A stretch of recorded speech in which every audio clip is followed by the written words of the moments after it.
女主阿珍在网上百货公司做宣传，也是小有名气的穿搭博主，常用自己的热度为公司宣传。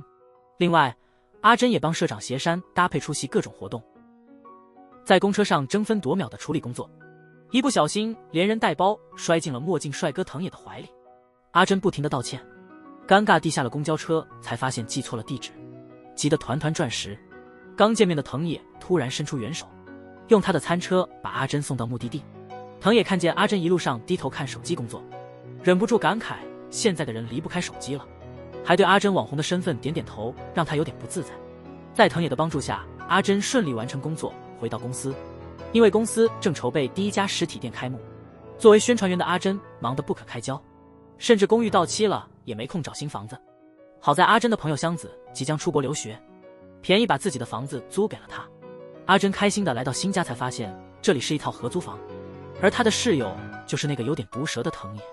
另外，这房子里还住着暖男小杨和一个性格古怪的艺术家小彩。于是5个性格各异的人开始了同居生活。最近阿珍的粉丝数快要突破10万人了，她恨不得能住在手机里，绞尽脑汁让自己更美丽。好友香子知道阿珍费尽心思经营账号，都是为了吸引邪山的注意，鼓励他勇敢追爱。阿珍却始终没有勇气迈出这一步。隔天下午，部长突然把一个重担丢给了阿珍。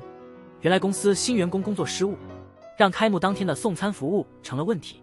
部长只好把希望寄托在网红阿珍身上，拜托她去预定一家新餐厅。就在阿珍忙得不可开交的时候，秘书告诉她，邪山又任性的从办公室溜走了，让最了解邪山的阿珍去抓人。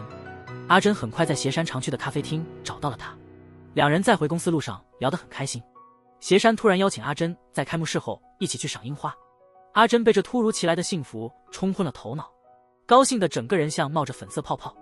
晚上，阿珍把这好消息告诉了香子和藤野，他们知道是离过婚的邪山主动约阿珍，不由得担心他会陷入邪山的温柔陷阱。因香子请求阿珍和藤野一起去遛狗，这对欢喜冤家东拉西扯的聊着天，走神的阿珍差点被车撞到，藤野马上把她拉回怀里。阿珍感到心跳加速，却嘴硬说藤野拉疼了她。经过这一抱，两人的关系变得更加亲密了。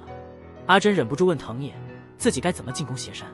藤野笑着说，手机里找不到爱情的答案，约会时千万不要一直盯着手机，好好看看你喜欢的人才是重点。听了藤野的话，阿珍若有所思。突然，阿珍想起藤野是厨师，于是请求他为开幕式制作料理。作为一个极简主义者，藤野最讨厌麻烦，果断拒绝了。暖男小杨劝了半天，藤野才勉强答应了这件事。随性的藤野一进厨房就仿佛换了个人似的。当阿珍要求他稍微装饰一下菜品好方便宣传时，藤野勃然大怒。他非常厌恶阿珍这种注重外表的人，坚决不帮阿珍的忙。阿珍正要绝望之际，经营餐厅的香子主动愿意承担开幕式的料理，阿珍这才松了口气。转眼到了开幕式那天，阿珍一边忙碌一边期待着晚上的约会。这时，副部长带来了个惊人的消息，邪山和董事会吵架了，一声不吭地辞了社长职务，消失了。阿珍一直以为自己和邪山很要好，但邪山走前什么也没说，这让他很失落。下班后，阿珍跑遍了邪山常去的每个地方，可惜没找到那个熟悉的身影。晚上，阿珍收到了邪山寄来的花束，原来今天是阿珍的生日。虽然邪山送来了生日礼物，却没能履行一起赏樱花的约定。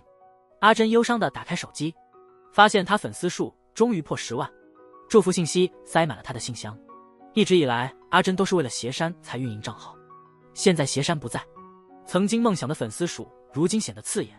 一旁的藤野还以为阿珍刚约会回来，开玩笑地打趣他，但很快从阿珍失落的脸色中猜到了实情。为了安慰阿珍，藤野与他分享了晚饭。藤野看着阿珍一边吃饭一边落泪，心里不禁一阵心疼。阿珍醉酒睡在沙发上后，她男友力爆棚地抱她回房。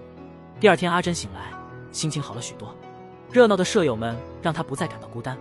阿珍这时真切感受到了合租的好处，但这份好心情很快被打破。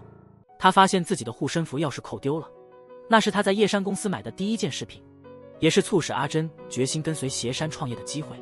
藤野看见阿珍为找钥匙扣忙得不亦乐乎，连最爱吃的龙虾都引不起兴趣，忍不住劝她多整理房间，并答应等她学会收拾房间后带她去吃美味的龙虾料理。阿珍去上班后，香子、藤野和小杨聊起阿珍无果的爱情，香子和藤野都是一副看热闹的样子，小杨表情却意味深长。部长突然要求阿珍在新社长上任前停止更新社交账号，以免对公司形象产生不良影响。阿珍失去了最重要的鞋衫和社交账号，脸上写满了失落。午休时，阿珍在公司附近看到了藤野的餐车，藤野看到阿珍特地来捧场，打趣地问阿珍是不是喜欢上他了，还一本正经地说着自夸的话。我这么帅，你喜欢我不是很正常吗？听得阿珍满脸尴尬。闲聊间，阿珍告诉藤野她的账号被封了。为了安慰阿珍，藤野立马决定关店，邀请阿珍一起去吃龙虾料理。就在这时，阿珍在人群中看见了那个魂牵梦绕的身影，他脚上踩着不合脚的高跟鞋，拼命奔向鞋山。然而他终究没能追上，疲惫不堪的他倒在藤野的怀里。阿珍以为自己想鞋山想得出现了幻觉，连和藤野吃午饭的兴趣都没了，闷闷不乐地回去工作。晚上，藤野告诉小杨阿珍最近心情不好，没想到小杨直接约阿珍一起去看樱花。就在这时，香子回来凑热闹，当起了电灯泡。紧接着，香子从藤野那得知小杨对阿珍有好感，偷偷把两人的家务安排在一起。之后，阿珍和小杨一起做家务，她很快把小杨当成可以聊心事的好朋友，总是不知不觉间聊起鞋山的事。在阿珍心中，鞋山是个为顾客着想的好老板，所以她想为了鞋山继续运营社交账号。小杨对鞋山的事没兴趣，自顾自展现暖男魅力，时不时用小小的肢体接触让阿珍心跳加速。后来，阿珍在角落发现了那个钥匙扣，但她觉得鞋山已经甩了自己，失落地把钥匙扣放进抽屉里。藤野看到阿珍魂不守舍的样子，调侃她说：“就算你每天那么拼命工作，你们社长也不会注意到吧？”藤野的刻薄话正好戳中阿珍的痛处，他忍不住反击道：“你这种无所事事的人，没资格说我。”藤野见阿珍真生气了，赶紧解释，他只是想让阿珍打起精神来。虽然藤野向阿珍道歉了，但两人的关系仍然很尴尬。第二天，藤野跑到海鲜市场，专门买了阿珍最爱的龙虾，准备好好做顿海鲜大餐，打算在赏花时再一次道歉。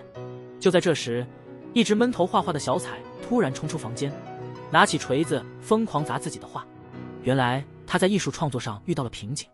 小杨和藤野看到他发狂的样子，赶紧安抚他的情绪，并邀请他一起参加赏花派对。大家都准备好出发赏花了。这时，阿珍却突然接到消息，鞋山辞职在网上引发巨大轰动，他只好放朋友鸽子，匆匆回公司。阿珍向新社长提议用自己的社交账号挽回公司声誉，新社长却显得满不在乎。之后，阿珍穿着不合脚的高跟鞋奔波了一下午，解决了公司的公关危机。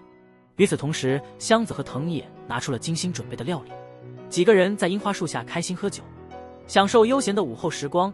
此时，香子感叹道：“虽然我们日子不易，但幸好还有彼此。”在场的每个人都有自己的辛酸往事。小彩是个怀才不遇的怪艺术家，曾经的天才主厨藤野，如今经营一个小餐车。小杨以前是医生，现在当网络心理顾问。香子则是中年离婚，好在他们都找到了自己的生活方式，还和喜欢的朋友们住在一起。派对结束后，小彩把阿珍贴在藤野门上却掉落的道歉信交给了藤野。藤野知道阿珍也想向他道歉，心里感到一丝暖意。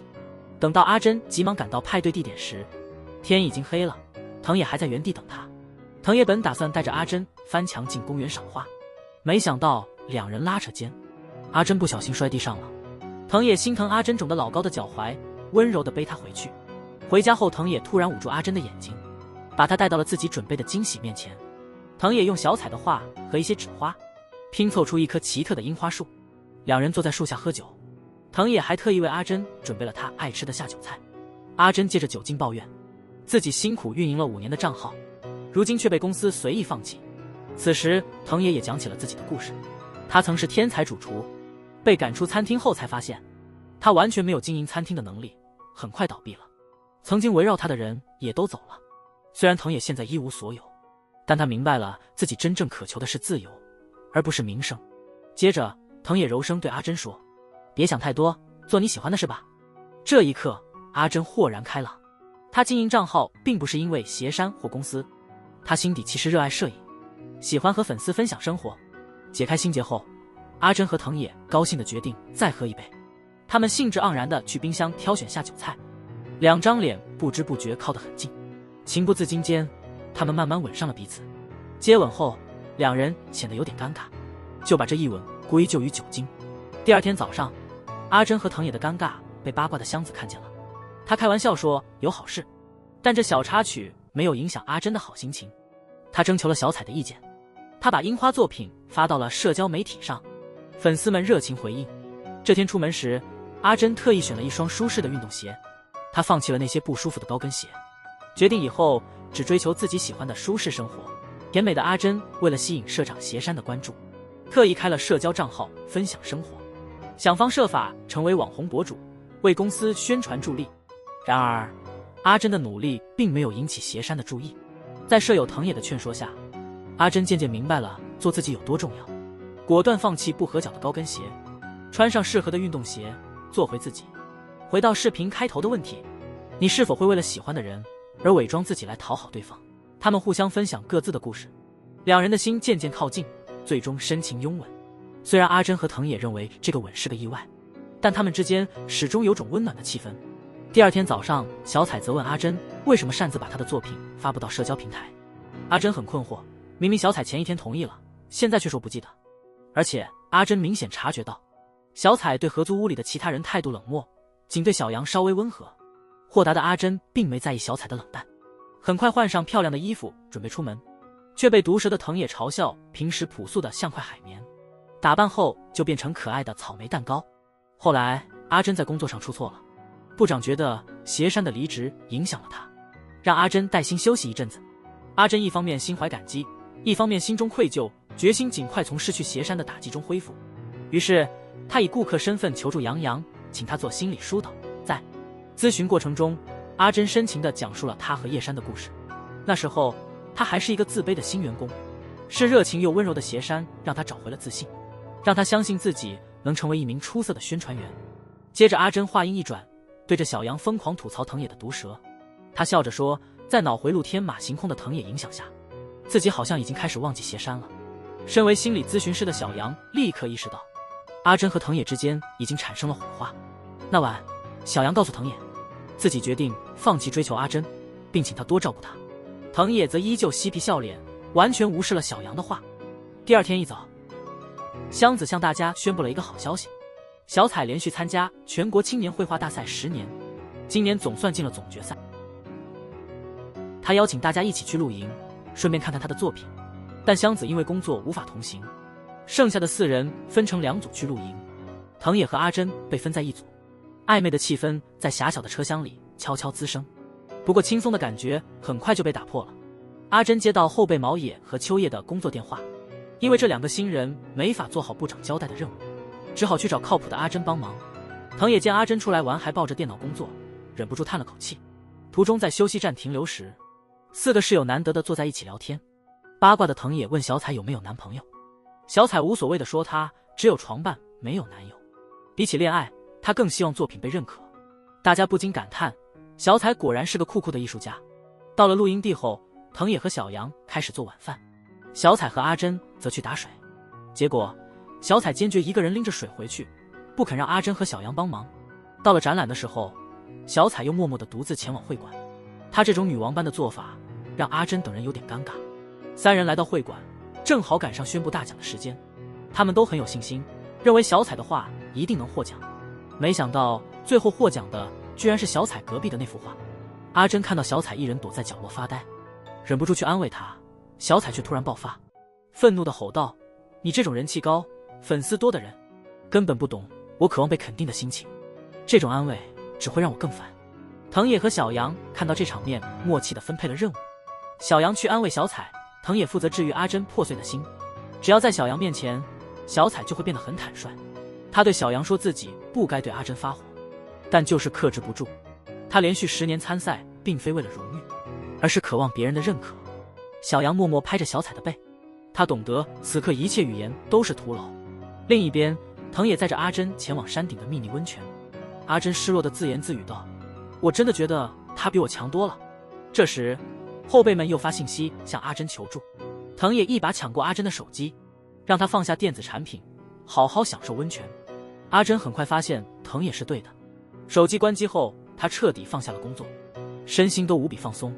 这时，小哲学家藤野对阿珍说道：“不用想太多，有天空、水和空气就够了。”阿珍刚想同意，发现人还需要另一样重要的东西，那就是衣服，因为她的连衣裙被风吹进河里，顺着水飘走了。阿珍瞬间崩溃，求藤野帮她买新衣服。藤野给阿珍买了一身土气的衣服，看到她尴尬的样子，偷偷笑了。傍晚，他们回到营地，与小杨和小彩会合。阿珍去接水时，接受了小杨思想教育的小彩悄悄走过来道歉，感谢阿珍百忙中来看自己的画。阿珍爽快地原谅了小彩，两人对视一笑，一起提水桶回营地。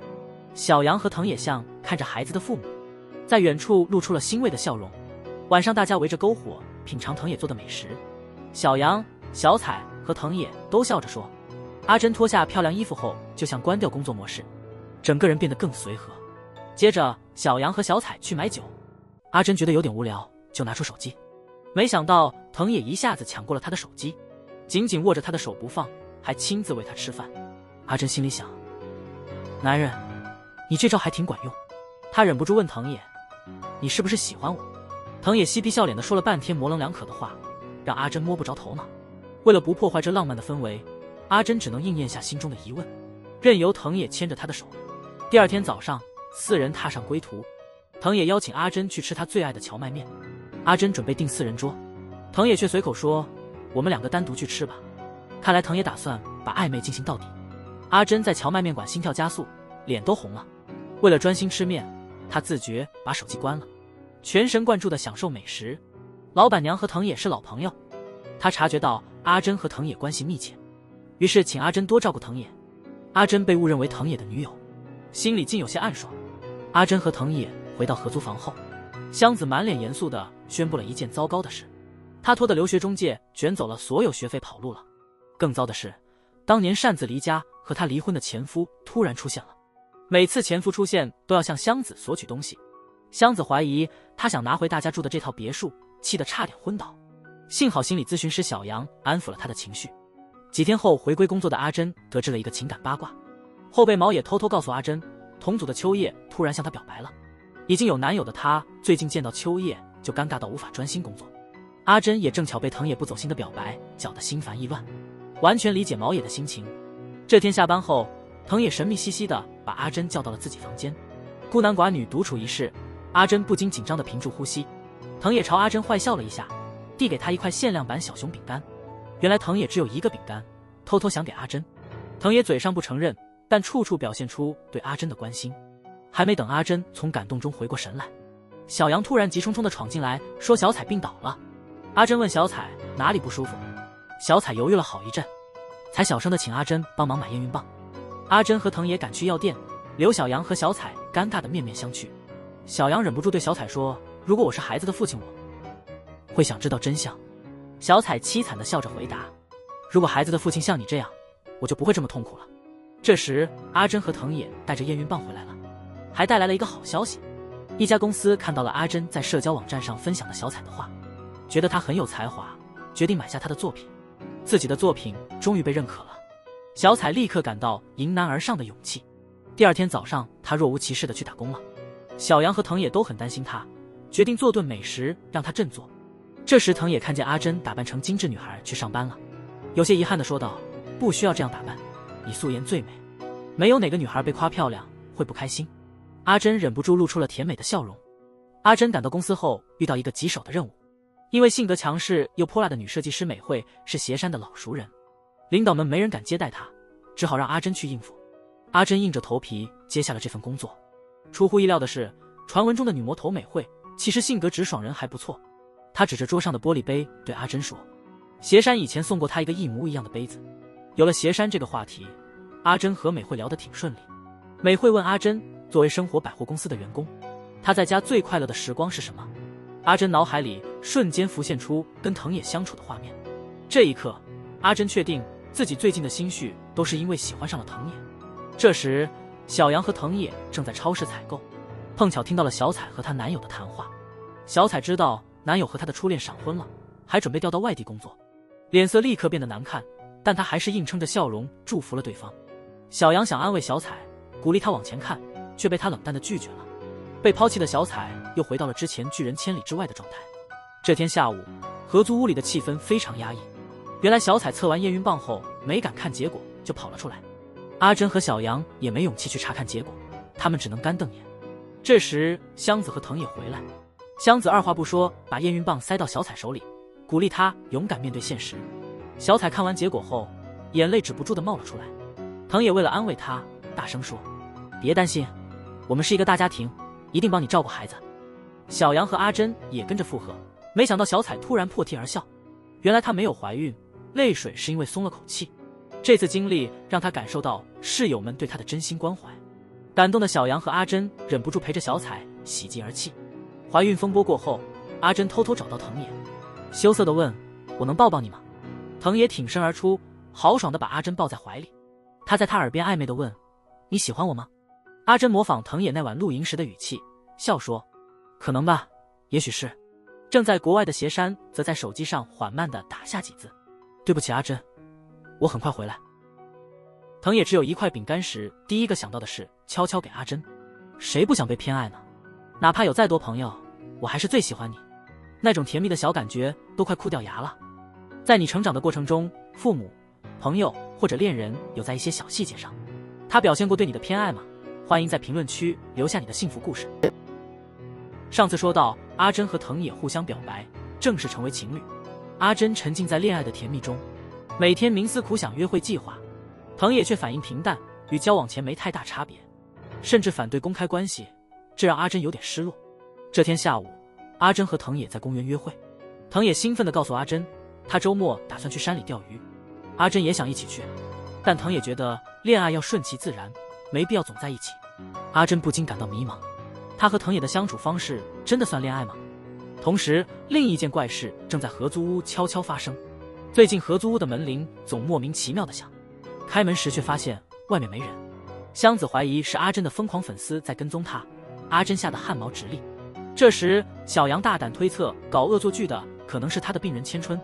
千春是小杨在医院工作时认识的前辈，从前成熟稳重的千春现在非常依赖小杨，他甚至曾经为了偶遇小杨跑到他常去的公园守候。香子建议小杨将千春转介给其他咨询师，以防麻烦，但小杨担心千春接受不了这样的打击，坚持继续给他做心理辅导。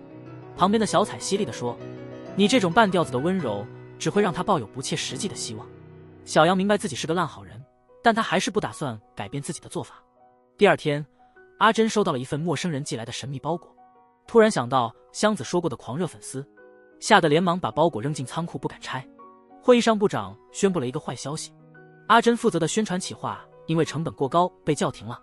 这个企划是阿珍和斜山一起努力想出来的，结果被领导们批评为华而不实。气愤的阿珍趁午休时间去找藤野抱怨，旁边的女顾客听了忍不住向她倾诉自己的经历。她在工作中提了建议，却被领导嘲讽说这里没有她的发言权，这让她感觉自己毫无价值。她犹豫是否要继续工作，然后女顾客自顾自地走了。藤野看着女顾客的背影，觉得在哪里见过她。晚上，阿珍和藤野窝在沙发上看恐怖电影，但藤野没看多久就睡着了，剩下阿珍一个人心惊肉跳，尖叫声惊动了全屋。就在这时，门铃又响了，香子的前夫阿史突然出现在门口。两人聊天时，阿史承认之前按门铃的人是他。他说因为被管理员赶走，所以一直无法见面。他这次来是因为知道香子被留学中介骗了钱，主动帮他找了一家可靠的侦探事务所来调查此事，没想到却遭到了香子的冷漠拒绝。阿史尝试提起两人的过去，但这些回忆只让香子感到痛苦。他愤怒地对阿史吼道：“我们完全是两个世界的人，真的没法一起生活。”这时，细心的阿史在道歉时，发现香子的耳环掉在地上，夹子松了。他手巧帮她修好了耳环，那刻香子还是动了心。他红着眼睛接过耳环，嘴唇颤抖，却一句话都说不出来。阿史一走，藤野他们就悄悄讨论起这对冤家夫妻。阿珍觉得阿史稳重，香子开朗，两人很相配，希望他们可以复合。哲学家藤野又来了句日常金句：性格不合的不必勉强在一起，一个人生活得更开心，那就一个人过。这话戳中阿珍的痛处，难道价值观不同的恋爱注定失败吗？小杨这时接到千春的视频来电，藤野看到屏幕上的照片，恍然大悟。原来中午那个女顾客就是千春。小杨知道千春不仅骚扰了自己，还去找了藤野，终于下决心告诉千春无法回应他的感情。千春的笑容立即消失，阴沉着脸挂掉了通话。小杨一直觉得愧疚，靠酒精在沙发上消愁。藤野笑着安慰他说：“别自责，你曾温暖过很多人。”小杨却淡然地转移话题，问藤野和阿珍的感情如何。没想到藤野随口说：“我们只是普通室友。”这话被阿珍听到，她气急败坏地躲进房间，觉得自己被藤野玩弄了感情。但是阿珍没听到藤野的后半句话，因为她心里还想着别人。第二天下午，藤野收摊准备回家时，千春突然气冲冲地跑来，逼他问小杨下落。藤野平时不带手机，根本联系不上小杨，就直接拒绝了千春。没想到千春情绪激动，竟然霸占了藤野的餐车，说小杨不见他，他就不下车。藤野没办法，只好去阿珍的公司求助。藤野不知道的是，他在电梯门口和自己的情敌斜山擦肩而过。藤野急忙把情况告诉了阿珍，用他的手机通知小杨来见千春。接着藤野和阿珍赶到，劝千春从餐车里出来。千春感受到他们的关心，不由自主地说了很多心里话。千春以前在医院拼命工作，结果累垮了，辞职做派遣后轻松不少，却觉得自己没有价值，也没被需要。阿珍很能理解他的心情，眼眶不自觉红了，因为他也总是渴望别人的认可。旁边的藤野却严肃地反驳道：“难道非要得到别人的认可才算有价值吗？自己的价值应该由自己来定义。”眼看小杨急匆匆赶到，千春居然激动地猛踩油门朝墙撞去，幸好最后关头停了下来。经历生死一刻，千春彻底理解了藤野的话，决定由自己定义自己的价值，慎重考虑是否回医院工作。看到千春走出了迷茫，小杨也露出了欣慰的笑容。另一边，阿珍回想起藤野刚才的话，越来越觉得他拥有独特的美丽灵魂。阿珍真诚地对藤野说道：“虽然我们三观不一致，但我还是想陪着你。”看着平时不坦率的阿珍深情告白，藤野终于按捺不住内心的悸动，温柔地吻了她。两人依依不舍地分开后，藤野邀请阿珍周六去钓鱼。阿珍一开始傲娇地拒绝了，见藤野急了，他才笑着答应了约会。之后阿珍换上最舒适的衣服赴约，这时他才领悟到，恋爱不需要太多花哨装点，最重要的是彼此相伴，舒舒服服。不过正当阿珍和藤野的感情升温时，斜山突然出现了。画面转到藤野在床上辗转反侧，无法入睡，因为斜山毫无顾忌地睡在他旁边，呼呼大睡。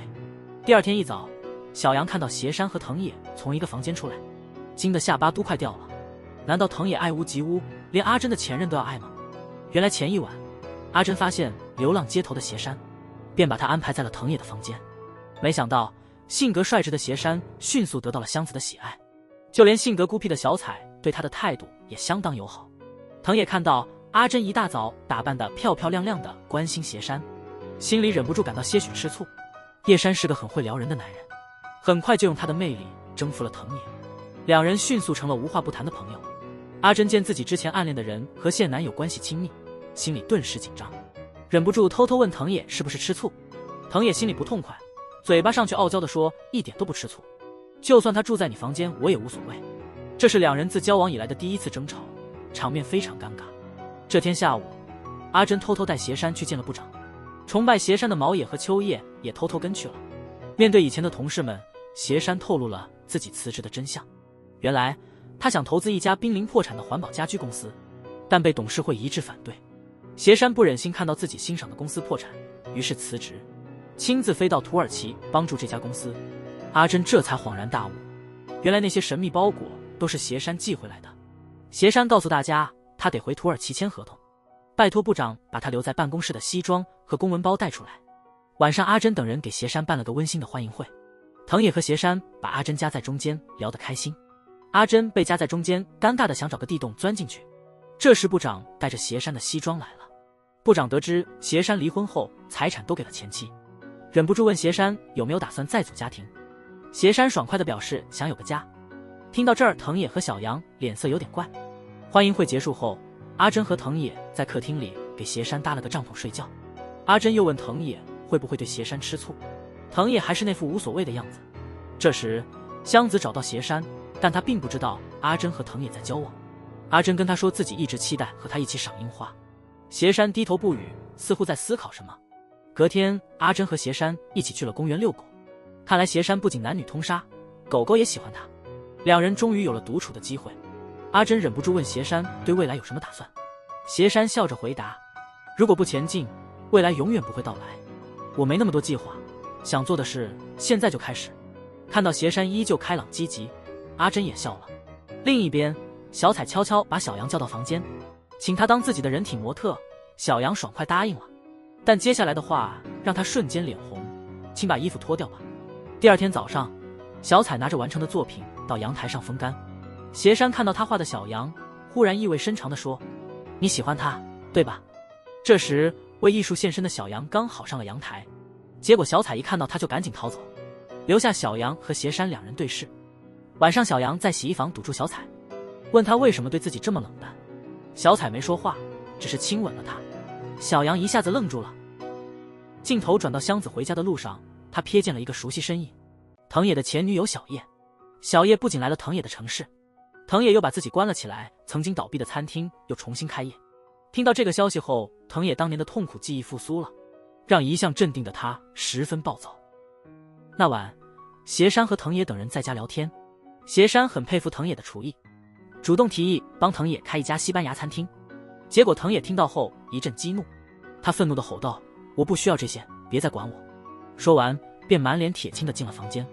阿珍住意到藤野不对劲，关切地问他发生了什么事，但藤野这会儿正火大，忍不住说了恋爱时的禁忌话，这让与女无瓜的阿珍怒得眼都红了。还好小杨听到了他们的对话，约阿珍出去放松。小杨特别了解藤野，他告诉阿珍，藤野自从丢了自己的餐厅后变得很敏感，因为怕再失去，所以宁愿不拥有。实际上藤野对你越冷淡，就说明他内心越在乎。听了小杨的话，阿珍陷入了沉思。隔天，邪山去外地见一个合作伙伴，临走前，阿珍像往常一样帮邪山系好领带。他忍不住告诉邪山，自己也想跟他一样，成为一个自由旅行的独立买手。邪山笑着鼓励他勇敢追梦。送走邪山后，阿珍和藤野在阳台上聊了聊。阿珍表达了自己对独立买手这份工作的向往，可藤野误会他想追随邪山，故作无所谓地说：我看得出来邪山喜欢你，你就跟他在一起吧，反正我是极简主义者，不需要多余的东西。突然，阿珍捂住了藤野的嘴巴，他非常认真地告诉藤野，自己喜欢的人是他，不是邪山。看来藤野再怎么看透一切，也不过是个缺乏安全感的大男孩。阿珍的真情告白让藤野松了一口气，他忍不住紧紧抱住了阿珍，两人的影子在夕阳下慢慢重合。热恋中的藤野认为恋爱随缘就好，不必整天腻在一起，所以总和阿珍保持若即若离。但阿珍想多花时间陪伴藤野，更深入了解他。在恋爱中，你更喜欢给彼此留点空间，还是无时无刻都腻在一起？阿珍在藤野和邪山的鼓励下，决定勇敢追寻梦想。他趁着休假回了一趟小岛上的老家，希望能把岛上知名工坊的商品拿到公司寄卖，让全世界都了解岛上的独特工艺。阿珍上岛后，珍妈和邻居们热情欢迎她，淳朴的岛民们关注着她的社交动态，是她的头号粉丝。阿珍迫不及待地放下行李，就去工坊参观。在那里，她看到了各种贝壳和海洋垃圾制成的精美工艺品，被老板的巧思打动得不行。阿珍立即邀请老板与公司合作销售工艺品，没想到老板对网店有偏见，干脆拒绝了。沮丧的阿珍忍不住向邪山倾诉，邪山一见到这些工艺品就决定长途跋涉来看实物。另一边，香子的前夫阿史再次到他家里做客，这次他带来了一个好消息，骗走香子积蓄的留学中介在国外被逮捕了。阿史正联系律师追回香子的钱。香子看到阿史默默为自己做了这么多事，不禁有些感动。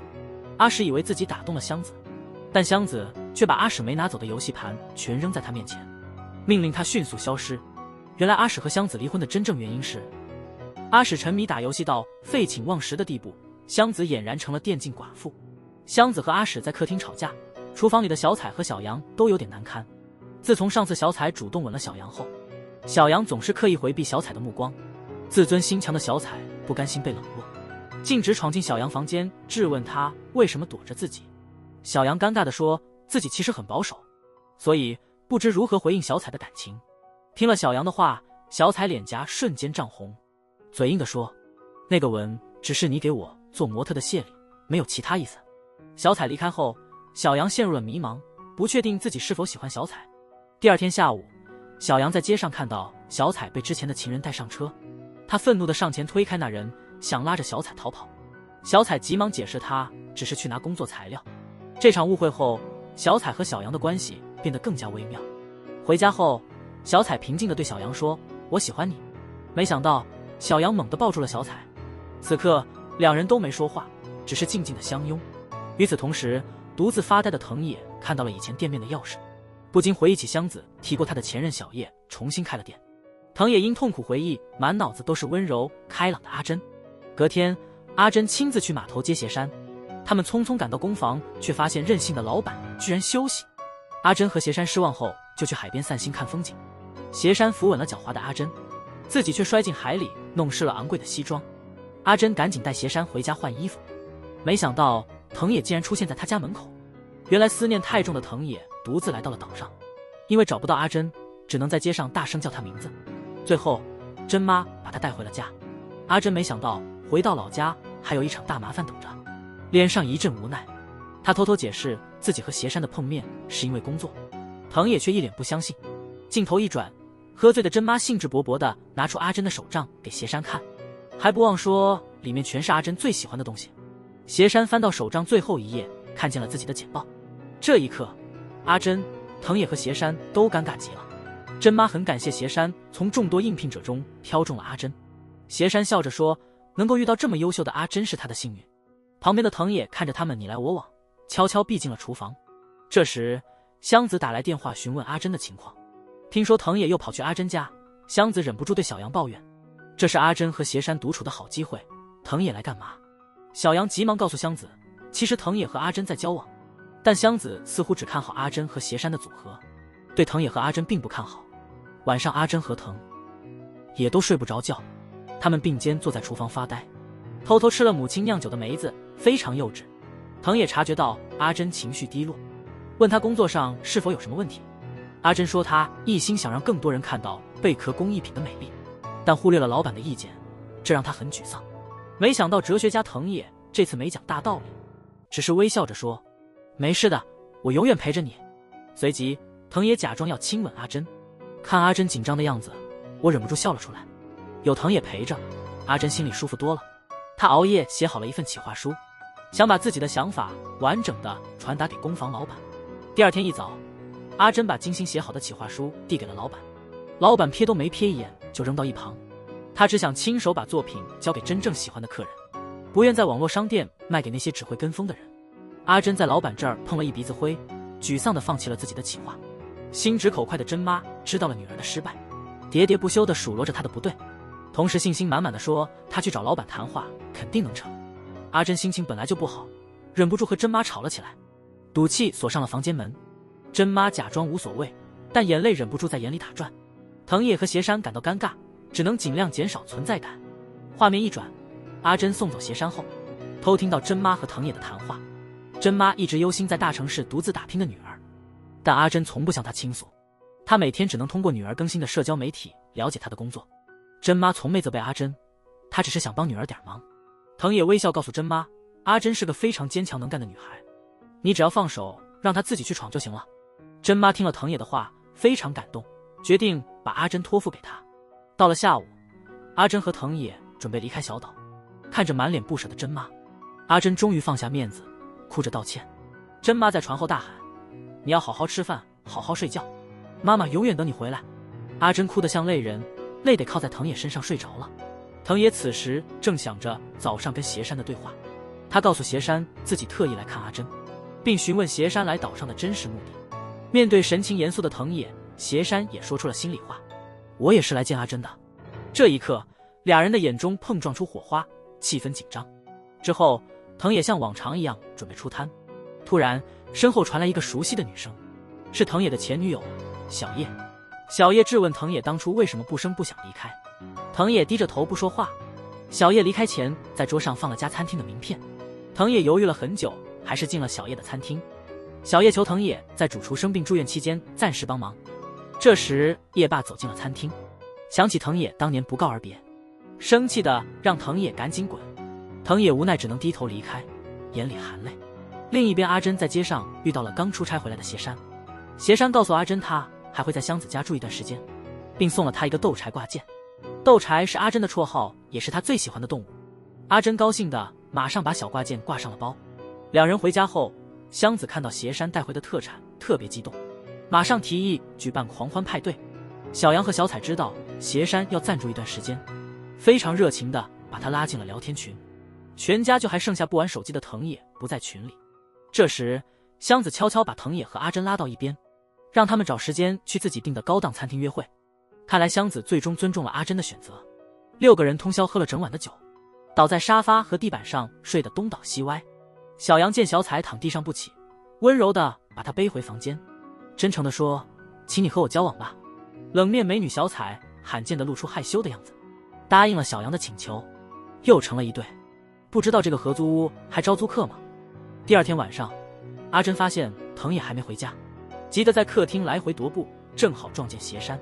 这是他第一次以素颜面对邪山，立刻羞红了脸，尖叫起来。邪山看起来情绪挺高，激动的邀阿珍玩扑克牌，打算输的人要说心里话。邪山准备故意输给阿珍时，藤野面色阴沉的回来了。然后邪山支开阿珍，严肃的对藤野说：“阿珍就交给你了，要是你不珍惜她，我就抢走阿珍。”藤野这时心情糟透了，冷冷的转身离开邪山。“你没资格说我，你伤害过他。”他甩给邪山一个冷酷的背影。阿珍发现藤野最近情绪一直很低落，于是强硬的逼他讲发生了什么。在女友的犀利攻势下，藤野毫不犹豫的投降，告诉阿珍前女友拜托自己做主厨的事。藤野想帮小叶，但又觉得自己给他们父女添了麻烦，没有资格出现在他们面前。阿珍靠在他身上，温柔地说：“不要太过内疚，做你该做的事吧。”在阿成的鼓励下，藤野决定振作一下，他要和过去那个懦弱的自己告别。但任凭藤野怎么道歉，叶爸就是不原谅他。突然间，叶爸看到藤野还留着当年餐厅的钥匙，才知道藤野心里一直挂念着餐厅。叶爸最终决定再给藤野一次机会，但条件非常严格，藤野必须在1周内学会店里25道主菜，而且味道不能差分毫。之后的每一天，藤野和小叶都待在厨房钻研料理，甚至没法回家睡觉。藤野对小叶说，他必须克服心中的障碍，否则就没资格去保护心爱的女友。此刻独守空房的阿珍只能哀怨地趴在藤野的房外，期盼藤野归来。画面一转，邪山突然出现在公司，引起了员工们的骚动。邪山告诉大家，虽然他已经离职，但以合作伙伴的身份继续帮公司发展。话说到一半，邪山已红了眼眶，同事们热烈鼓掌，欢迎这位为公司奋斗了10几年的前社长。这晚，邪山告诉阿珍，自己和一家造纸厂的合作出了问题。阿珍得知厂长是自己的粉丝，决定和邪山一起去厂里谈合同。没想到造纸厂非常大，邪山和阿珍只好共乘一辆老式自行车，一路歪歪扭扭的大轿前行，就像2位青春期的学生情侣。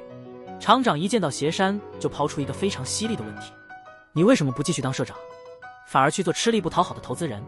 邪山毫不犹豫地回答：“因为我希望打造有温度的产品。”邪山选择这家造纸厂，就是对他们环保技术满意。厂长非常认可邪山的回答，决定合作。邪山和阿珍没想到进展会这么顺利，都露出欣喜的神情。不知不觉就到了藤野接受考核的日子。阿珍带着慰问品前来看他，刚好看到顺利通过考验的藤野从叶爸那儿接过主厨制服。不知为何，阿珍觉得眼前严肃的藤野离自己很远，没敢打招呼，就灰溜溜地跑开了。阿珍回家后向香子和小彩吐槽，抱怨自己根本不懂藤野。为了帮阿珍了解藤野这个主厨，小彩邀请大家去藤野的店。可阿珍看到藤野和小叶配合默契，醋意满满。这时藤野以前的老顾客来了，向他预约了19号的午市套餐，藤野爽快地答应了。然而这天藤野和阿珍约好去高级餐厅约会，阿珍嘴上说不介意，但脸色很沉。晚上藤野好不容易回了趟家，向阿珍保证与小叶搭档的默契，一定能赶上晚上的约会。阿珍听到他亲昵地喊小叶的名字，顿时嫉妒。这时促进上来的藤野提到了邪山送阿珍斗柴挂件的事，两人开始吵架，最终不欢而散。到了约会那天，阿珍一早就起来打扮，可藤野因为客人临时改了预约，没能及时到家里和阿珍碰面。阿珍失望透顶，决定一个人出去玩。邪山知道藤野放了阿珍鸽子，决定陪他吃饭。阿珍孤单地走在街上，这时藤野和邪山都向车站狂奔。藤野掏出多年没用的手机给阿珍打电话，但阿珍不认识这个号码，直接挂断了。他费了好大劲才在车站附近找到阿珍，撕心裂肺地喊着阿珍的名字，转眼却看到阿珍开心地向邪山跑去。藤野为了和阿珍约会，急得连厨师制服都没换，现在却只能眼睁睁看着邪山把阿珍带走。为啥邪山跟我到点下班的晃太郎一样，总是离开了又回头？难道这次编剧也要让邪山像晃太郎一样尚未成功？上回说到，藤野因为忙工作错过了和阿珍的约会，眼睁睁地看着阿珍被邪山带走。邪山原计划在高档餐厅里向阿珍告白，但阿珍话题总绕着藤野转，他只能无奈放弃。那晚，邪山看到醉醺醺的藤野被小杨和小彩扶回来，愤怒责备他放阿珍鸽子，没想到藤野不但不生气，还真诚感谢邪山安慰了阿珍。邪山感觉自己打在了棉花上。第二天一早，藤野跪在阿珍房门口，奉上精心准备的料理向他道歉。藤野保证以后会随身带手机以便联系。看在他这么有诚意的份上，阿珍爽快地原谅了他，两人的感情又回到了如胶似漆的状态。但阿珍还不知道一场噩梦正悄悄逼近。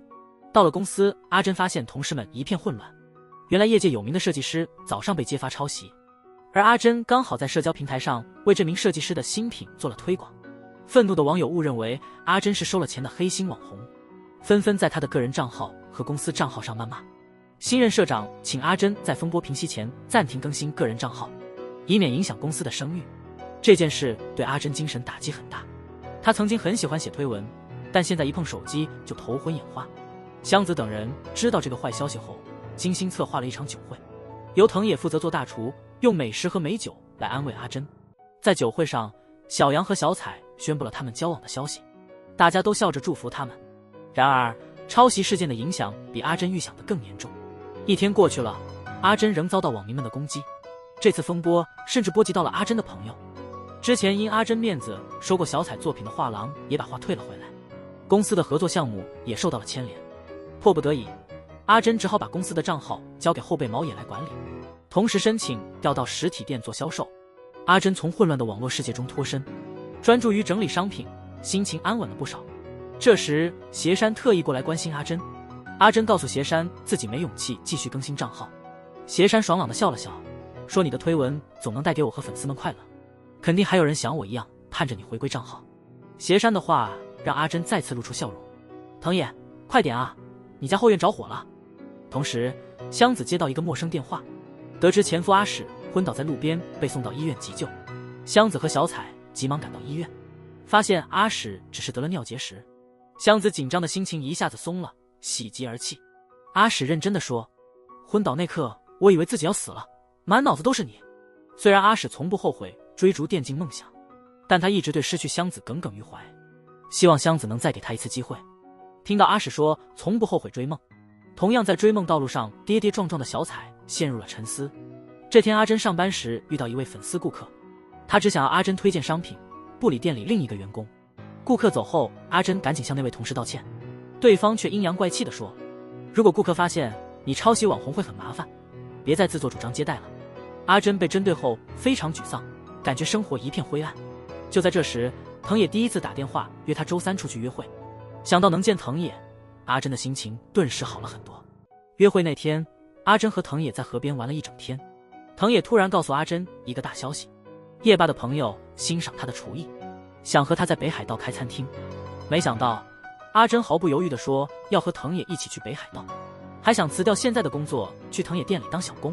藤野很清楚阿珍的状况，一眼就看出他在逃避，真挚地对阿珍说：“如果我们不能一起面对将来，最终会分开的。”此时阿珍不想听这些道理，哭着跑开了。阿珍回家后发现屋里没人，孤独感更强了。社交网站上的谩骂不断，公司那边又传来坏消息，阿珍觉得自己很快会被炒鱿鱼，心情灰暗。这时他瞥见邪山送的斗柴挂件，不由自主地约邪山在车站见面。阿珍含泪向邪山倾诉委屈，邪山温柔地把她抱在怀里，等她情绪平复。邪山认真地说：“其实我也失败过很多次，我们无法改变过去，但可以改变未来。我相信你也可以。邪山的话总是充满力量，给了阿珍一剂强心针。此刻，小杨和小彩也遭遇了感情危机。当他们从画廊取回被退回的画时，失落的小彩决定为了生活放弃画画的梦想。小杨喜欢小彩全心投入追梦的样子，激动地说：“跟我结婚吧，我会支持你的梦想。”然而，小彩并没有被这些话打动，脸色阴沉地离开了，因为他认为小杨是出于同情才求婚的。小杨为自己的鲁莽向小彩道歉，这场求婚也不了了之。就在这时，刚回家的藤野和阿珍对视了一眼，又迅速移开了目光。众人于是猜测他们吵架了。隔天下午，香子召集大家去藤野的美食节聚餐。阿珍被粉丝们围住求合影，但她一见到手机就紧张，幸好藤野及时解围，两人的关系终于缓和，心平气和的交谈。藤野告诉阿珍，他决定去北海道开餐厅。阿珍笑着祝福他，但眼泪止不住流下来。藤野不知怎么安慰，只能默默握紧他的手。第二天早上，部长叫阿珍回总公司，和同事们一起看陷入抄袭丑闻的设计师发布会。设计师承认自己抄袭，呼吁网友别去责怪无辜的网红。记者会结束后，大家终于松了口气。部长微笑着让阿珍安心回总公司。阿珍打开社交网站，发现恶评变成了加油的留言，但这仍无法消除他的心理阴影。之后，他看到一条手机留言，原来是那天美食节遇到的粉丝，请他和藤野送餐到乡下。藤野觉得散心不错，开心地陪阿珍开餐车去乡下。刚到目的地，阿珍就接到了邪山的电话。邪山好像有话要对阿珍说，但一听到电话里有藤野的声音，就笑着挂了电话。阿珍虽然很纳闷，但还是急着去帮藤野。很快，他就把那通莫名其妙的电话抛到了脑后。热心的村民们都来捧场，阿珍和藤野忙得不可开交，一直到下午才歇息。藤野见阿珍拿着手机发呆，便问他为什么不拍照发到社交网站。然而阿珍早就没勇气更新推文，甚至还想删掉账号，不再当网红了。突然，藤野学着阿珍的样子，严肃地捂住了他的嘴巴：“不要放弃自己真心喜欢的事，这是你之前教我的吧？”藤野的话驱散了阿珍心中的迷茫。是啊，他只是喜欢分享自己的快乐时光而已。阿珍和村民们拍了热闹的合照，并在社交平台上发文，宣布自己会重新开始更新推文。一直关注阿珍账号的同事和朋友们发现，他终于走出了阴霾，都替他感到高兴。回程途中，阿珍忽然接到贝壳工坊老板的电话，对方表示愿意和他合作。邪山之前邀请老板到公司店里参观，亲眼见证公司的环保理念，才同意让工艺品在店里寄卖。默默为阿珍做这一切的他，此刻已悄然离去，赶往机场。阿珍不想连句谢谢都没说就和他告别，不顾一切地冲出去追上了邪山。离别在即，阿珍终于说出了藏多年的心里话：其实我一直在暗恋你，我的工作、梦想和幸福都是因为你。邪山有点不好意思地回道：其实你不是单恋，只是我对感情太迟钝了。尽管两人此时表白了心意，但他们都明白自己和对方已经无缘。阿珍目送邪山上了出租车，为两人7年的拉扯画上了句号。这会儿，小彩放弃了梦想，把所有画作扔进了垃圾堆。这个晚上，她怎么也睡不着，一直熬到凌晨，她再也忍不住，冲出门想捡回自己的画，没想到垃圾车已经把垃圾收走了。小彩垂头丧气回到家，小杨神秘地把她拉到一旁，原来他早已悄悄收回了那些画。他耐心地告诉小彩，梦想不仅有放弃或实现，还能选择和梦想和平共处。这一刻，小彩再也按捺不住心中的爱，她兴奋地对小杨说：我们结婚吧。看着小杨和小彩激动地拥抱在一起，躲在一旁的阿珍和藤野也会心地笑了。这个周末，小彩和小杨举办了一场简朴但热闹的婚礼。香子想到他们即将搬出别墅，开始新的生活，藤野也要去北海道工作，心里觉得很失落。他忍不住打电话给阿史，意外发现阿史就在自己对面。香子终于释然，笑着对阿史说：我们现在是超过朋友，但还不是家人，以后好好相处吧。另一方面，阿珍告诉小彩等人一个消息，她从公司辞职，开了自己的网店。阿珍的网店收获了很多粉丝的支持，之前合作过的魔女设计师美惠也帮忙宣传，她的宣传账号很快就涨到了2万粉丝，连邪山都说阿珍是他强大的对手。阿珍没想到自己的梦想实现得这么快，泪水不禁流了下来。这时藤野在阿珍耳边说：我决定不去北海道了，原先那次乡下之旅后，藤野意识到他的梦想是让世界各地的人吃到美味的食物，于是他决定开着餐车环游全国，给那些无法体验高级餐厅的人带去他的料理。故事的最后，阿珍送藤野踏上了他的梦想之路，但藤野忽然想起一件重要的事情，他一把抱住阿珍，对她说出那句迟到许久的话：我喜欢你，请和我共度余生吧。5年后，藤野的餐车跑遍了全国，阿珍也常带着他们的孩子来探望他。一家3口尽管聚少离多，但生活依然很幸福。全剧中，香子的别墅果然没让我们失望，凑成了2对养眼的俊男美女。梦想不只是放弃和实现，我们可以选择与梦想共存。梦想就像挂在每个人头上的星星，有些人一伸手就能够得着，但也有些人像阿史和小彩，奋斗一生也触碰不到。